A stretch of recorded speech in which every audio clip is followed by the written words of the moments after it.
Vous êtes sur InfoLive TV, les informations vous sont présentées par Benny Samber. Et pour débuter, Israël devrait recevoir une aide militaire des États-Unis à hauteur de 30 milliards de dollars sur 10 ans, c'est ce que vous annoncez InfoLive TV jeudi. Américains et Israéliens discutent désormais du contenu de cette aide, à savoir des armes que l'État hébreu sera en mesure d'acquérir. Ces négociations ont également pour but de maintenir l'équilibre militaire au Proche-Orient en évaluant les armes que l'Arabie Saoudite notamment sera à même d'acheter aux Américains. Le frère du chef des brigades Al-Aqsa, Zaccharia Zubaydah, arrêté il y a 3 mois par les forces de sécurité, a avoué avoir préparé un attentat terroriste. Daoud Mahmoud Zubaydah a avoué, selon le porte-parole de Tzahal, avoir préparé l'enlèvement d'une civile israélienne non loin de la localité palestinienne de Jenin. Zubaydah est impliqué dans plusieurs attentats terroristes dans le passé. Il sera traduit en justice après la fin de son interrogatoire. Et puis le président d'Azerbaïdjan, Ilham Aliyev, et le ministre israélien des Affaires stratégiques, Avigdor Lieberman, ont accepté jeudi de mener une lutte commune contre le terrorisme et ont décidé de la création d'une commission de coopération. La rencontre entre les deux hommes s'est déroulée à Bakou, 6 jours après la visite dans la région du président iranien Mahmoud Ahmadinejad. Et puis selon nos confrères du Haaretz, le système de défense antimissile prendrait du retard faute de moyens financiers. Le ministère de la Défense est défendu de toute responsabilité et a accusé le gouvernement de ne pas avoir mis sur pied un véritable plan de financement pour le système de défense Dôme de Fer. Ce système permettrait notamment de localiser en vol les roquettes et de les abattre avant qu'elles ne s'écrasent au sol.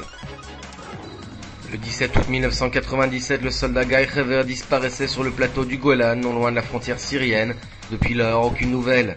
Hever, qui servait dans l'artillerie, a disparu au terme de sa garde et 10 ans après sa disparition, aucune avancée n'a été obtenue. Pour sa famille, les autorités israéliennes devraient investir bien plus d'efforts pour retrouver la trace du jeune soldat.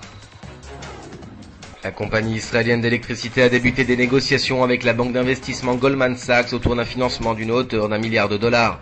Selon nos confrères de The Marker, la banque américaine serait intéressée à financer une partie des activités de la compagnie israélienne pour les exercices 2007 et 2008. Le match de football qui comptait pour la Coupe d'Europe et qui opposait l'Hapoel Tel Aviv au Bosniaque de Cherokee a été interrompu jeudi soir après quelques minutes de jeu du fait des troubles causés par les supporters des deux équipes. Les deux équipes ont repris le jeu pour se séparer au terme de 80 minutes sur le score de 3-0 en faveur des Israéliens. Retrouvez sur InfoLive TV le résumé en images de l'actualité hebdomadaire, votre magazine Une semaine en Israël. La suite en information sur InfoLive TV.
Découvrez en avant-première le nouveau service d'InfoLive TV.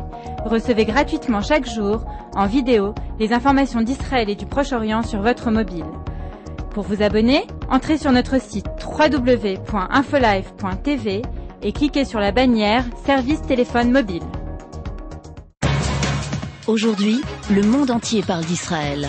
Mais qui parle d'Israël au monde entier, en temps réel, en 4 langues et en direct de Jérusalem? InfoLive.tv, la première chaîne de télévision internationale israélienne. 24 heures sur 24, 7 jours sur 7, suivez de l'intérieur l'actualité d'Israël et du Moyen-Orient. Des reportages, des interviews, un grand journal et des flash infos en images dès que l'actualité l'exige.